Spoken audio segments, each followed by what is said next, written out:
In this tutorial in Cyberlink PowerDirector, I'd like to show you some tips on freshening your creativity by using templates. I find that sometimes I get into design ruts.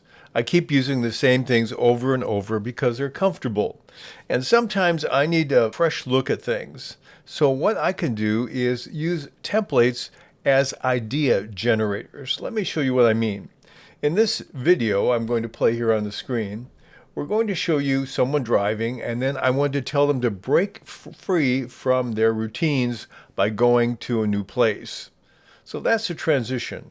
I want them to escape the normal. Now I could put a title on there that I normally use, but maybe there's another one out there that I've never tried that I might be able to adapt. So what I want to do is go to one of the templates. So I'm going to click on templates at the very top. And when I do, I have design categories and then I have options. Now, one thing about the templates that you'll see if you're a 365 subscriber, you will see the ones that match the templates for your particular design ratio. All mine here are 16 by 9, and that's a real nice feature. So let's look at some of them and see what are some titles that they're using that might be useful for me. Now, this one here, I like the top one here. I wouldn't use the same language or the background, but there's something here that is really nice. So if I want to use this template, I have two options. I can simply click on it and it will download it. And then I can use as much of it or as little of it as I want. Or I can click on the DZ Director Zone and it will take me right to the Director Zone. I can see it there if I like.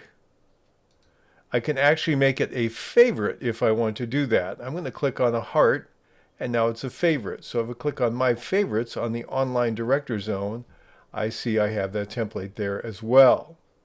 Now you notice we have 23,000 of them available at the director zone.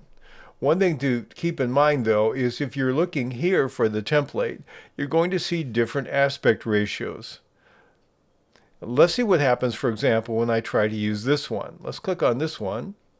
And in order to download it, all I have to do is click on Customize.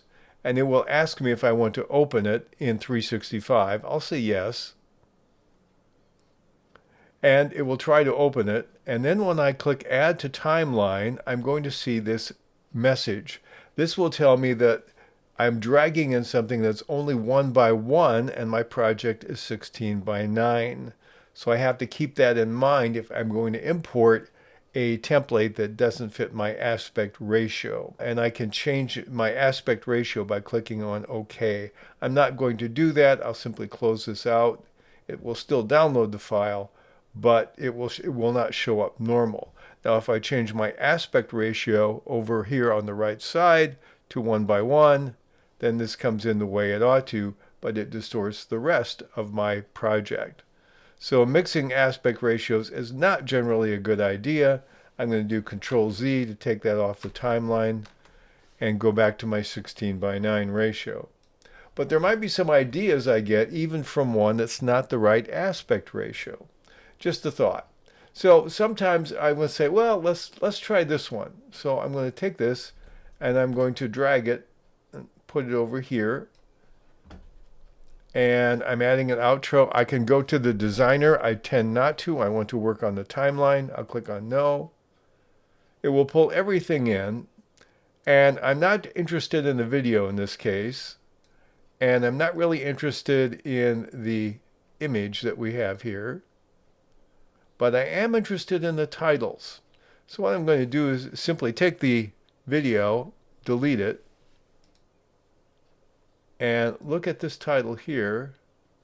Now I might use one or more parts of that. That's not bad. Let's look at the other title here.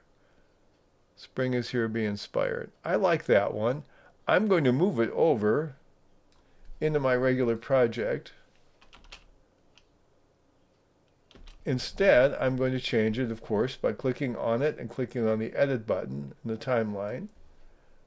And I'm going to change spring is here to try new places. And again, if I want to change the text color, I can use from basic colors. If I have custom colors I've made, they will show up here. We'll go back to basic. Try new places. Okay. I don't think I like that. So let's try something else that will stand out. We'll click on this one. So if I play that, I've got my old title, I've got my transition, and then I've got my title. I think I want to bring it in earlier. Let's try this again. Break from routine. Try new places. Be inspired. I think I'm going to make it below the car. Put it down near the bottom. Try it again. All right, that looks pretty good. All right, so I've basically been able to add a little bit that I normally wouldn't have put in there because I've seen something in action in a template and I've used it to enhance my production. So that's something you can do if you are a 365 subscriber and want to expand your options by learning from other users in CyberLink PowerDirector.